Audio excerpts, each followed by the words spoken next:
Islamic T V میں آپ لوگوں کو خوش آمدید کہتی ہوں۔ السلام علیکم۔ آج بات کر لیتے ہیں اللہ تبارک تعالیٰ کے بہت پیارے مجرب نام اسم مبارک کا وظیفہ یا مالکو۔ اللہ تبارک تعالیٰ کا صفاتی نام یا مالکو۔ سب سے پہلے میں آپ لوگوں کو اس نام کا تھوڑا سا تعارف کرواتی چلوں۔ یا مالکو سے مراد ہے حقیقی بادشاہ، اور وہ حقیقی بادشاہ کون ہے؟ اللہ تبارک تعالیٰ ہی ہمارا حقیقی بادشاہ ہے۔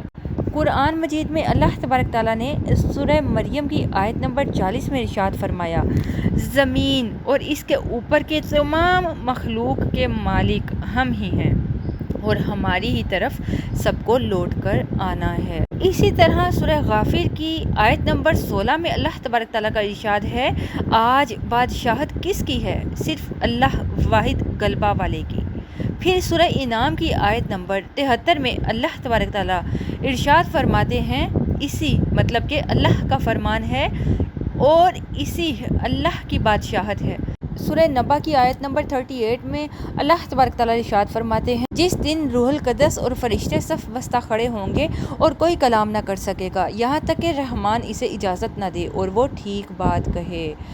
حدیث شریف میں آتا ہے کہ رسول پاک صلی اللہ علیہ وآلہ وسلم نے فرمایا، قیامت کے دن اللہ تبارک تعالیٰ کے نزدیک سب سے بدترین نام اس کا ہوگا جو اپنا نام شہنشاہ رکھے۔ صحیح بخاری کی یہ حدیث ہے۔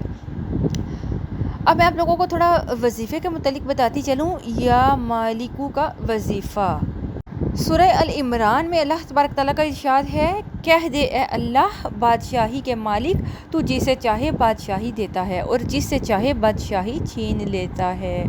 جو شخص روزانہ صبح نماز کے بعد، صبح فجر کی نماز کے بعد کثرت سے یا مالکو پڑھے اور اس کے اول اور آخر میں ایک ایک مرتبہ درود پاک پڑھ لے تو اللہ تبارک تعالیٰ انشاءاللہ اس بندے کو غنی فرما دے گا، اسے مالا مال کر دے گا انشاءاللہ عز و جل۔